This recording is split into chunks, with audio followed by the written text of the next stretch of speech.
BMC खिचडी घोटाळा प्रकरणी सूरज चव्हाण यांना अटक करण्यात आली आहे। ईडीकडून सूरज चव्हाण यांना आता अटक करण्यात आली आहे।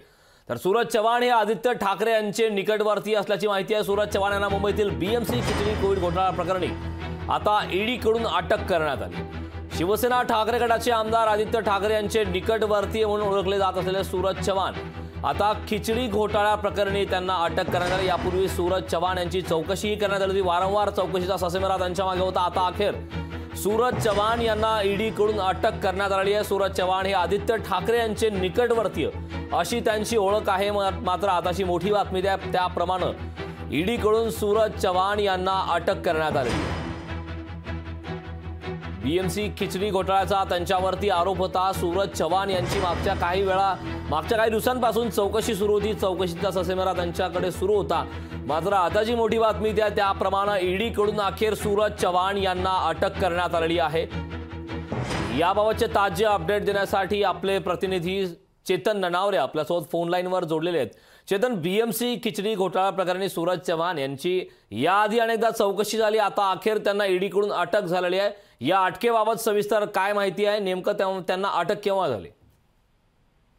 निश्चितच, कारण आता थोड्या वेळापूर्वीच ही माहिती समोर येत आहे की त्यांना ईडीकडून अटक झालेली आहे। मात्र सूरज चव्हाण यांच्या पाठोपाठ आता हे धागेदोरे कुठपर्यंत गेले ते पाहावं लागेल, कारण याच प्रकरणामध्ये मुंबई महानगरपालिकेचे उपायुक्त आहेत संगीता हंसाळे यांचीही ईडीने चौकशी केलेली होती। आणि याशिवाय जे खिचडी घोटाळ्यातील 3 प्रमुख आरोपी होते त्यामध्ये सह्याद्री रिफ्रेशमेंट असेल किंवा कदम असतील आणि आणखी एक आरोपी होता, या तिघाही आरोपींचीही चौकशी करण्याचा प्रयत्न ईडीने केलेला होता। याआधी ईओडब्ल्यूनेही या संदर्भात तपास केलेला होता। सगळ्यात महत्त्वाची बाब म्हणजे यातील काही आरोपींच्या खात्यावरून जी रक्कम आहे ती संजय राऊत यांच्या नातेवाईकांच्याही खात्यावर गेलेली आहे।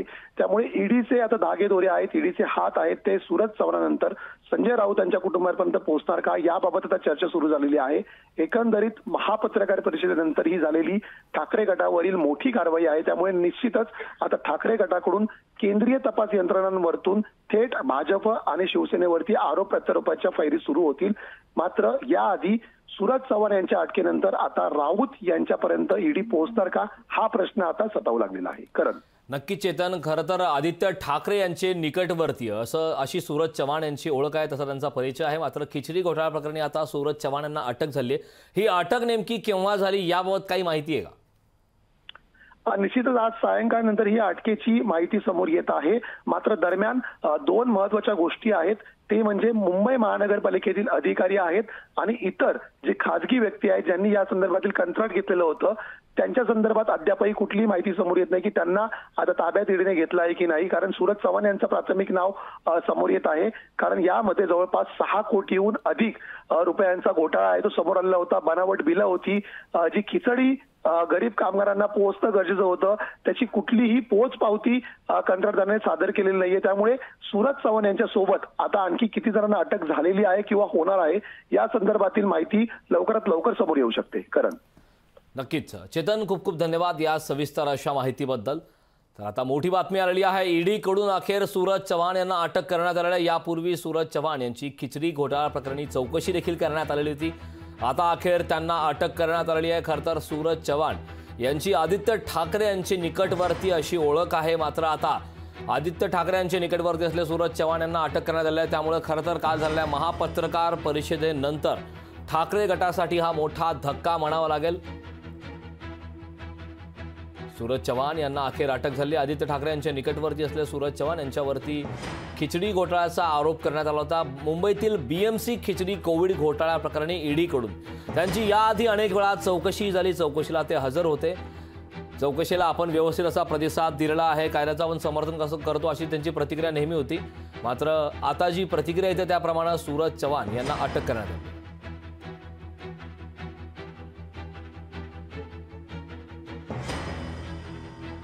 शिवसेना ठाकरे गटाचे आमदार आदित्य ठाकरे यांचे निकटवर्ती अशी त्यांची ओळख आहे। ईडीकडून याआधीही त्यांची चौकशी अनेक वेळा झालेली आहे, मात्र त्या चौकशीला त्यांनी प्रतिसाद दिला आणि अखेर आता ईडीकडून सूरज चव्हाण यांना अटक करण्यात आलेली आहे। मात्र नेमकं या अटकेच्या नंतर पुढे काय घडामोडी घडतात हे पाहणं महत्त्वाचं आहे, कारण याच अटकेच्या संबंधात संजय राऊत यांचे कौटुंबिक काही लोक निकटवर्ती आहेत, त्यांचे देखील संबंध असू शकतात असा देखील आरोप या दरम्यान करण्यात येतोय।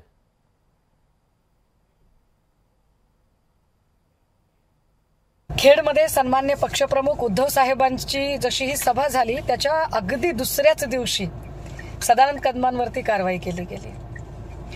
असे अनेक घटनाक्रम सांगता येतील, पण कालचा महत्वाचा घटनाक्रम जनता न्यायालयामध्ये नार्वेकरांची कूटनीती, भाजपचं राजकीय षडयंत्र आणि शिंदे गटाचा जो सगळा छुपा दावा होता, या सगळ्या गोष्टींना ज्या पद्धतीने उघडं पाडलं, उभ्या महाराष्ट्राने काल जनता न्यायालय आणि महापत्रकार परिषदेमध्ये सादर केलेले सगळे पुरावे बघितले.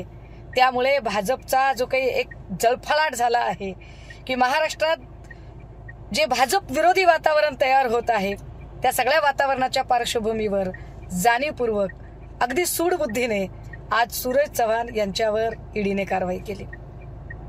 ही कारवाई करताना कदाचित भाजपाचा हाही हेतू असेल की निवडणुका तोंडावर आलेल्या असताना अशा पद्धतीने कारवाई करायची, सगळीकडे घबराटीचं वातावरण तयार करायचं, जेणेकरून सन्मान्य पक्षप्रमुख उद्धव साहेबांच्या सोबत कुणीही उभाच नाही राहिला पाहिजे. पण भाजपा भ्रमात आहे. ही लढाई डू ऑर डायच्या सिच्युएशनची आहे, करा वा मराच्या सिच्युएशनची लढाई आहे. आणि सगळेच पळपुटे नसतात, सगळेच सत्ता स्वार्थासाठी आणि कातडी बचाव नसतात. काही निष्ठावंतही असतात, काहींना उपकाराची जाणीवही असते. सगळ्यांना सावली देणारं झाड आज उन्हात आहे. ज्या झाडाने सावली दिली त्या झाडाच्या मुळाशी घाव घालण्याचा प्रयत्न शिंदे गटासोबत जात गद्दारी केलेल्या लोकांनी आता केलेला आहे.